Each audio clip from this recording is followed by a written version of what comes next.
ভ্রমণের নতুন একটি ভিডিওতে সবাইকে স্বাগত। আমরা এখন হালস্টাড যাওয়ার পথে। রাস্তায় চলতে চলতে চোখে পড়ল একটি উঁচু পাহাড়, যার রূপ সত্যিই মনোমুগ্ধকর। গাড়ি থেকে নামতেই শুনতে পেলাম পানির কলকল শব্দ। কাছে গিয়ে দেখতে পেলাম পাহাড়ের বুক চিরে নেমে আসা এক স্রোতস্বিনী নদী। এই সৌন্দর্য যেন হালস্টাডের পথে আমাদের যাত্রাকে আরো স্মরণীয় করে তুলেছে। পথ চলতে চলতে আবার চোখে পড়ল আরেকটি মোহনীয় লেক। এর পানির স্বচ্ছতা যেন আয়নার মতো, যেখানে চারপাশের প্রকৃতি প্রতিফলিত হয়ে আরো সুন্দর হয়ে ওঠে।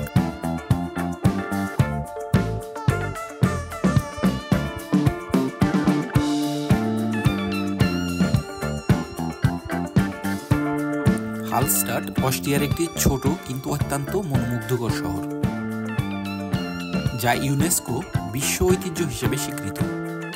এটি হালস্টাড নদীর তীরে আল্পস পর্বতমালার পাদদেশে অবস্থিত। শহরটি তার ঐতিহাসিক লবণ খনি, সুদৃশ্য লেক এবং পুরনো ইউরোপীয় স্থাপত্যের জন্য বিখ্যাত।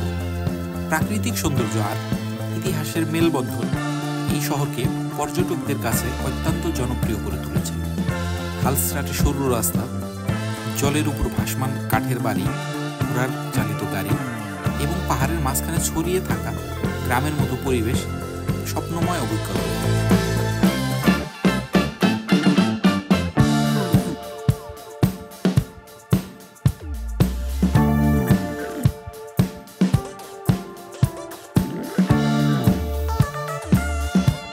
লক ব্রিজ, যা ভালোবাসার প্রতীক হিসেবে পরিচিত, বিশ্বজুড়ে প্রেমিক প্রেমিকাদের কাছে একটি জনপ্রিয় গন্তব্য।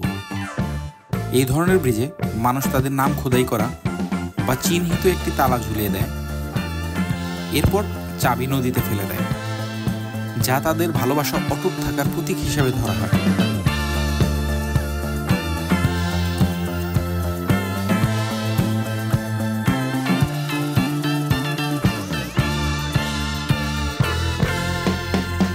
সবচেয়ে বিখ্যাত লক ব্রিজগুলোর মধ্যে প্যারিসের পন্ট দ্য আর্চ অন্যতম।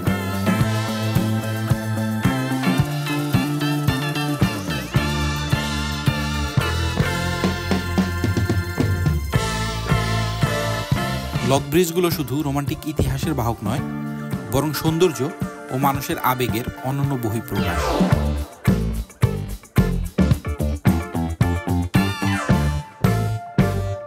এভাবেই শেষ হলো আমাদের অস্ট্রিয়ার ট্যুর। ফিরে আসার পথে চোখে পড়ল এক অনন্য ফুলের ক্ষেত, যা এতটাই সুন্দর যে ভাষায় প্রকাশ করা কঠিন। এটা কি ক্ষেত জানি না, কিন্তু এর সৌন্দর্য আমাদের ভ্রমণকে সম্পূর্ণ করে তুলল। আজকের মতো বিদায় নিচ্ছি। সঙ্গে থাকার জন্য অসংখ্য ধন্যবাদ। পরবর্তী গন্তব্য বার্লিন। সে পর্যন্ত সবাই ভালো থাকুন, সুস্থ থাকুন। আল্লাহ হাফেজ।